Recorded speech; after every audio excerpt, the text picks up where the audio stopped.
नमस्ते दोस्तों।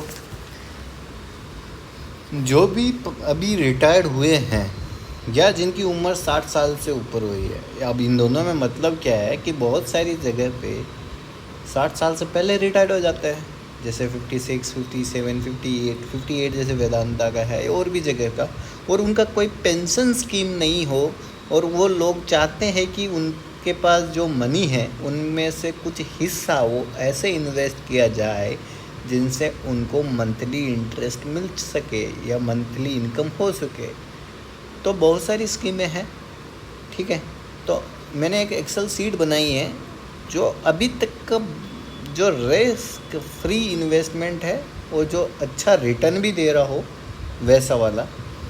तो उनमें एक है सीनियर सिटीजन सेविंग स्कीम और दूसरी एक है प्रधानमंत्री वया वंदना योजना। ये दोनों ही सरकार के द्वारा चलाई जा रही है और इसमें अभी करंटली 7.4% इंटरेस्ट रेट है, जो कि सबसे ज़्यादा है। जैसे MIS, FD, बैंक सेविंग सबसे ज़्यादा है।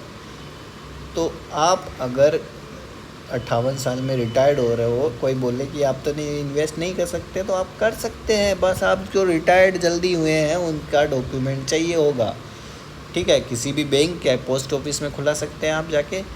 फिर MIS होता है, उसमें आप उसमें भी इन्वेस्ट कर सकते हैं, पर उसमें लिमिट है कि आप मैक्सिमम 5 लाख या ऐसे कुछ आसपास है, उससे ज़्यादा नहीं इन्वेस्ट कर सकते। सेकंड, उसमें आपको इंटरेस्ट रेट भी कम मिलेगा, वो है 6.6।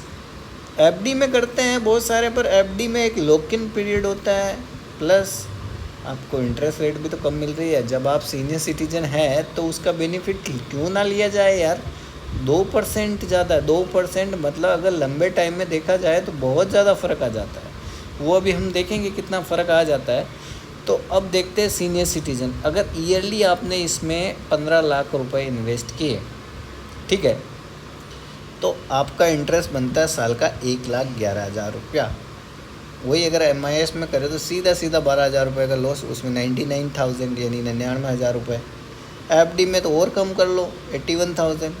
और अगर बैंक में रखे हैं तो उसका कोई फ़ायदा नहीं है, वो आपकी महंगाई दर ही 6% 7% चल रही है। अगर आपने बैंक में रखा है तो वो डिग्रेड ही हो रहा है, उसका वैल्यूएशन ही कम हो रहा है। वो 15 लाख आज के 10 साल बाद में उसका वैल्यूएशन बहुत डाउन हो जाएगा, 25-30% डाउन हो जाएगा।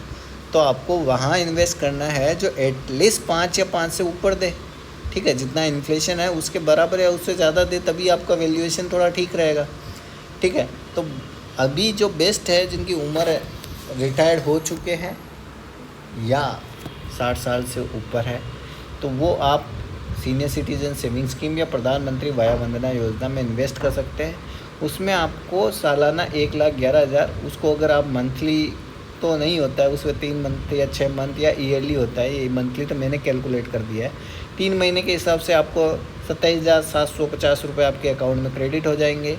उसमें TDS कटता है, पर अगर आपका इनकम 5 लाख से कम है तो आप इनिशियली भी फॉर्म भर सकते हैं, और वरना TDS बाद में भी भर सकते हैं जब ITR फाइल करें।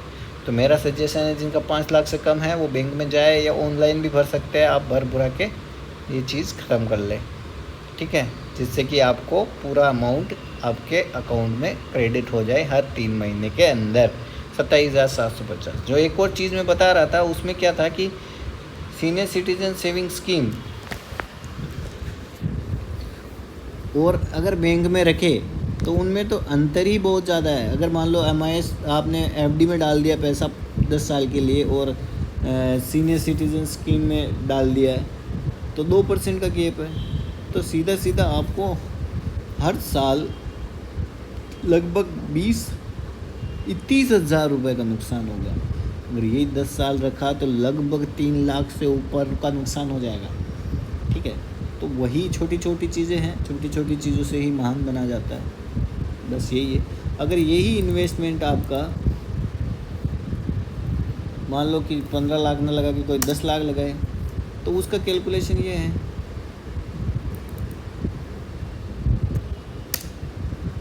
तो 10 लाख लगाया जाए तो आपको मंथली 3 महीने में आपको मिलेंगे 18,500, और MIS में 16,500 और FD में आपको मिलेंगे 13,500, बैंक में मिलेंगे 6,750। आप ये नहीं पूछ रहे या आपके दिमाग में ये चल रहा होगा कि ये प्राइवेट FD तो लिख तो रखा है पर बता नहीं रहे। प्राइवेट FD मतलब जैसे CRM वगैरह है, वो आपकी रिस्क पे है, ये इंटरेस्ट रेट अच्छा रहता है और सीनियर सिटीजन को 0.5% एक्स्ट्रा भी देता है, पर आपकी वो थोड़ा ज़्यादा रिस्की है। वैसे ही अगर आप और भी जाना चाहें तो और भी है, जैसे कि म्यूचुअल फंड भी है, ठीक है। उसके अलावा आप म्यूचुअल फंड में 2 प्रकार से, आप एक बार में डाल दो 15 लाख, या उसमें एक SIP होता है या लमसम होता है, एक लमसम, ठीक है। तो ये 3-4 चीज़ें हैं, तो आप इनमें से कोई भी चीज़ कर सकते हैं। मैं मेनली आपको इस चीज़ का बताना चाहूँगा कि आप इस चीज़ में लगाएं तो ज़्यादा अच्छा रहेगा। कि इसमें क्या है कि आपको रेट ऑफ रिटर्न बहुत अच्छा है, ठीक है। तो आपको देख सकते हो कि क्या मैं बताना चाह रहा था कब से।